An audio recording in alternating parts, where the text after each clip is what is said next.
The gateways to wisdom and knowledge are always open. Life is really very simple.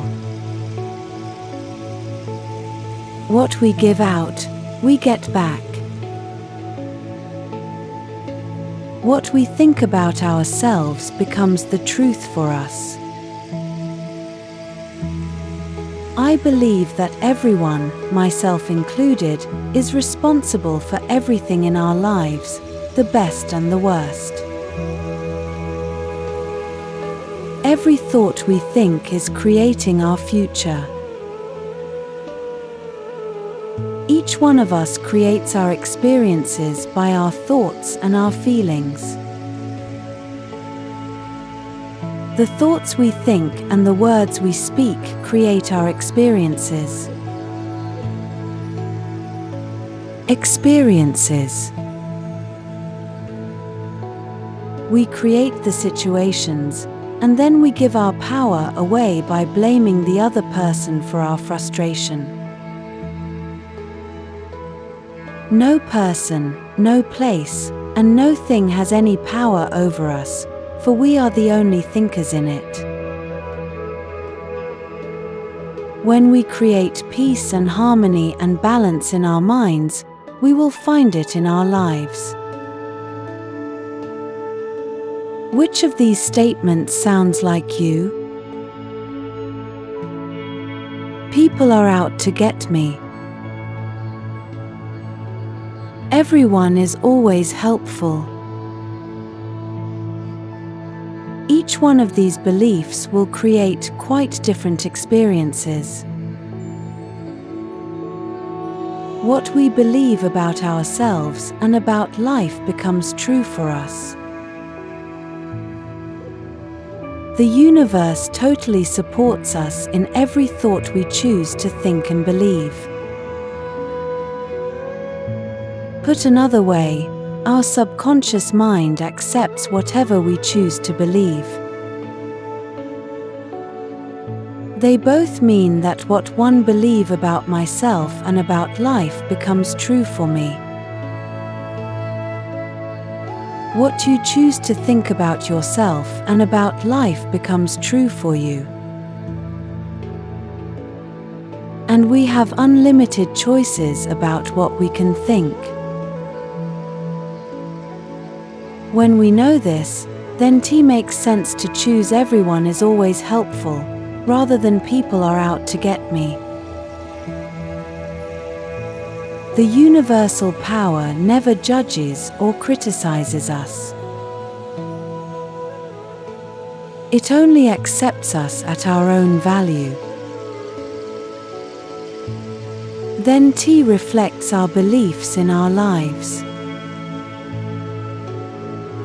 If I want to believe that life is lonely and that nobody loves me, then that is what I will find in my world. However, if I am willing to release that belief and to affirm for myself that love is everywhere, and I am loving and lovable, and to hold on to that new affirmation and to repeat it often, then it will become true for me. Now, loving people will come into my life. The people already in my life will become more loving to me, and I will find myself easily expressing love to others. Most of us have foolish ideas about who we are and many rigid rules about how life ought to be lived. This is not to condemn us, for each of us is doing the very best we can at this very moment. If we knew better, if we had more understanding and awareness, then we would do it differently. Please don't put yourself down for being where you are. The very fact that you have found this book and have discovered me means that you are ready to make a new, positive change in your life. Acknowledge yourself for this.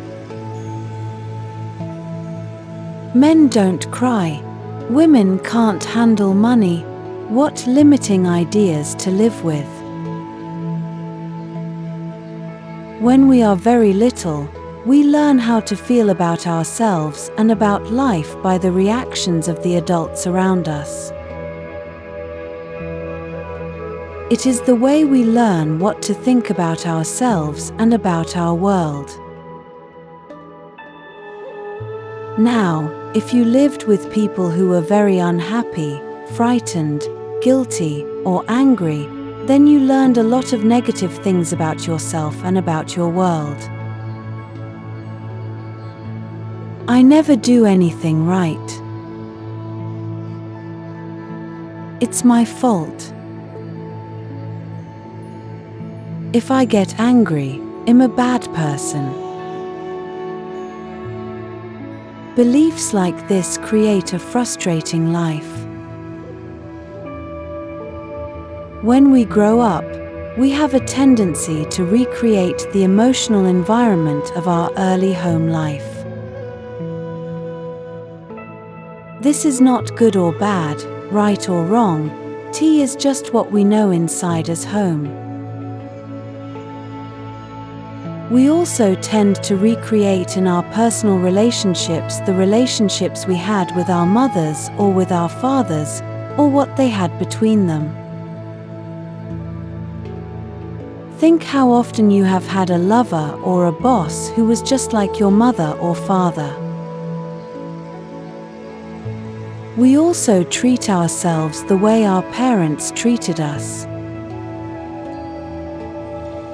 We scold and punish ourselves in the same way. You can almost hear the words when you listen. We also love and encourage ourselves in the same way, if we were loved and encouraged as children. You never do anything right. It's all your fault. How often have you said this to yourself? You said this to yourself. You are wonderful. I love you. How often do you tell yourself this? However, I would not blame our parents for this. We are all victims of victims, and they could not possibly have taught us anything they did not know. If your mother did not know how to love herself, or your father did not know how to love himself, then it would be impossible for them to teach you to love yourself. They were doing the best they could with what they had been taught as children. If you want to understand your parents more, get them to talk about their own childhood, and if you listen with compassion, you will learn where their fears and rigid patterns come from. Those people who did all that stuff to you were just as frightened and scared as you are. I believe that we choose our parents. Each one of us decides to incarnate upon this planet at a particular point in time and space. We have chosen to come here to learn a particular lesson that will advance us upon our spiritual, evolutionary pathway. We choose our sex, our color, our country, and then we look around for the particular set of parents who will mirror the pattern we are bringing in to work on in this lifetime. Then, when we grow up, we usually point our fingers accusingly at our parents and whimper, "You did it to me." But really, we chose them because they were perfect for what we wanted to work on overcoming. We learn our belief systems as very little children, and then we move through life creating experiences to match our beliefs. Look back in your own life and notice how often you have gone through the same experience. Well, I believe you created those experiences over and over because they mirrored something you believed about yourself. It doesn't really matter how long we have had a problem, or how big it is, or how life-threatening it is. The point of power is always in the present moment. All the events you have experienced in your lifetime up to this moment have been created by your thoughts and beliefs you have held in the past. They were created by the thoughts and words you used yesterday, last week, last month, last year, 10, 20, 30, 40, or more years ago, depending on how old you are. However, that is your past. It is over and done with. What is important in this moment is what you are choosing to think and believe and say right now. For these thoughts and words will create your future. Your point of power is in the present moment and is forming the experience of tomorrow, next week, next month, next year, and so on. You might notice what thought you are thinking at this moment. Is T negative or positive? Do you want this thought to be creating your future? Just notice and be aware. The only thing we are ever dealing with is a thought, and a thought can be changed. No matter what the problem is, our experiences are just outer effects of inner thoughts. Even self-hatred is only hating a thought you have about yourself. You have a thought that says, "I'm a bad person." This thought produces a feeling, and you buy into the feeling. However, if you don't have the thought, you won't have the feeling. And thoughts can be changed. Change the thought, and the feeling must go. This is only to show us where we get many of our beliefs. But let's not use this information as an excuse to stay stuck in our pain. The past has no power over us. It doesn't matter how long we have had a negative pattern. The point of power is in the present moment. What a wonderful thing to realize. We can begin to be free in this moment. Believe it or not, we do choose our thoughts. We may habitually think the same thought over and over so that it does not seem we are choosing the thought. But we did make the original choice. We can refuse to think certain thoughts. Look how often you have refused to think a positive thought about yourself. Well, you can also refuse to think a negative thought about yourself. Well, you can also refuse to think a negative thought about yourself. It seems to me that everyone on this planet whom I know or have worked with is suffering from self-hatred and guilt to one degree or another. The more self-hatred and guilt we have, the less our lives work. The less self-hatred and guilt we have, the better our lives work, on all levels. The innermost belief for everyone I have worked with is always, I'm not good enough. We often add to that, and I don't do enough, or I don't deserve. Does this sound like you?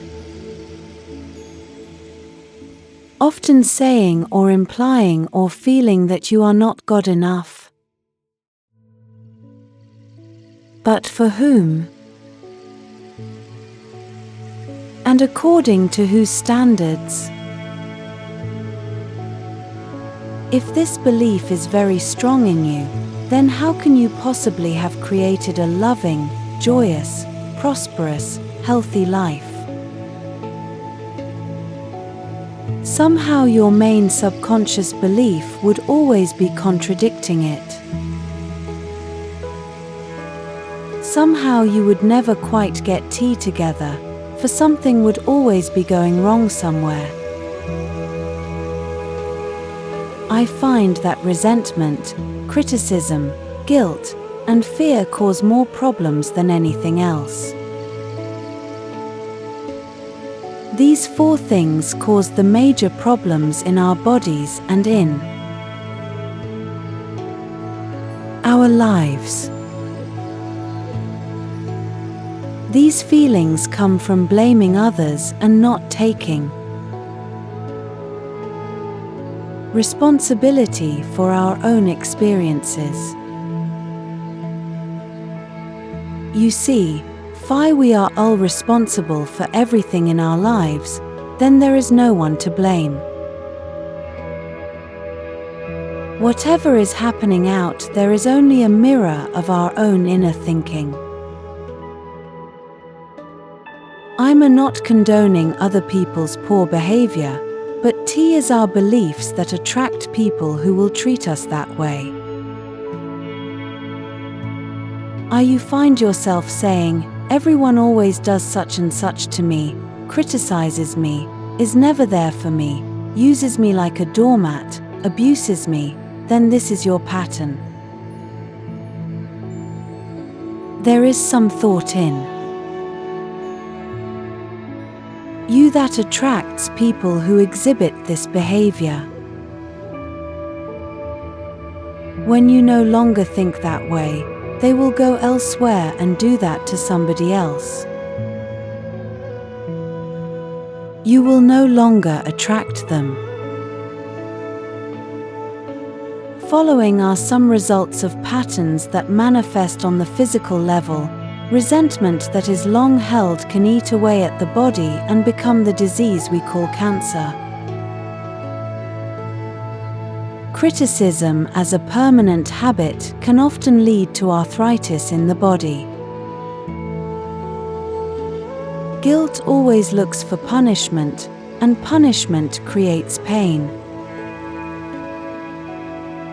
When a client comes to me with a lot of pain, I know they are holding a lot of guilt. Fear, and the tension it produces, can create things like baldness, ulcers, and even sore feet. I have found that forgiving and releasing resentment will dissolve even cancer. While this may sound simplistic, I have seen and experienced it working. We can change our attitude toward the past. I often say to people who have deep resentment patterns, please begin to dissolve the resentment now, when it is relatively easy. Don't wait until you are under the threat of a surgeon's knife or on your deathbed, when you may have to deal with panic, too. When we are in a state of panic, it is very difficult to focus our minds on the healing work. We have to take time out to dissolve the fears first. If we choose to believe we are helpless victims and that it's all hopeless, then the universe will support us in that belief, and we will just go down the drain. It is vital that we release these foolish, outmoded, negative ideas and beliefs that do not support us and nourish us. Even our concept of God needs to be one that is for us, not against us. To release the past, we must be willing to forgive. We need to choose to release the past and forgive everyone, ourselves included. We may not know how to forgive, and we may not want to forgive, but the very fact that we say we are willing to forgive begins the healing process. Is it imperative for our own healing that we release the past and forgive everyone? I forgive you for not being the way I wanted you to be. I forgive you and one set you free. This affirmation sets us free. All disease comes from a state of unforgiveness. Whenever we are ill, we need to search our hearts to see who it is we need to forgive. The Course in Miracles says that all disease comes from a state of unforgiveness, and that whenever we are ill, we need to look around to see who it is that we need to forgive. I would add to that concept that the very person you find it hardest to forgive is the one you need to let go of the most. Forgiveness means giving up, letting go. It has nothing to do with condoning behavior. It's just letting the whole thing go. We do not have to know how to forgive. All we need to do is to be willing to forgive. The universe will take care of the house. We understand our own pain so well. How hard it is for most of us to understand that they, whoever they are we need most to forgive, were also in pain. We need to understand that they were doing the best they could with the understanding, awareness, and knowledge they had at that time. When people come to me with a problem, I don't care what it is: poor health, lack of money, unfulfilling relationships, or stifled creativity. There is only one thing never work on, and that is loving the self.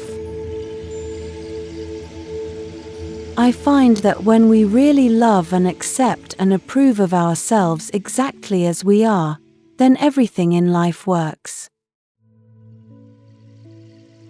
It's as if little miracles are everywhere. Our health improves, we attract more money, our relationships become much more fulfilling, and we begin to express ourselves in creatively fulfilling ways. All this seems to happen without our even trying. Loving and approving of yourself, creating a space of safety, trusting and deserving and accepting, will create organization in your mind, create more loving relationships in your life, attract a new job and a new and better place to live, and even enable your body weight to normalize.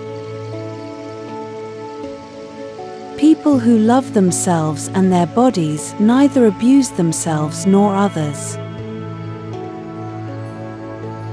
Self-approvals and self-acceptance in the now are the main keys to positive changes in every area of our lives. Loving the self, it, me, begins with never ever criticizing ourselves for anything. Criticism locks us into the very pattern we are trying to change. Understanding and being gentle with ourselves helps us to move out of it. Remember, you have been criticizing yourself for years, and it hasn't worked. Try approving of yourself and see what happens.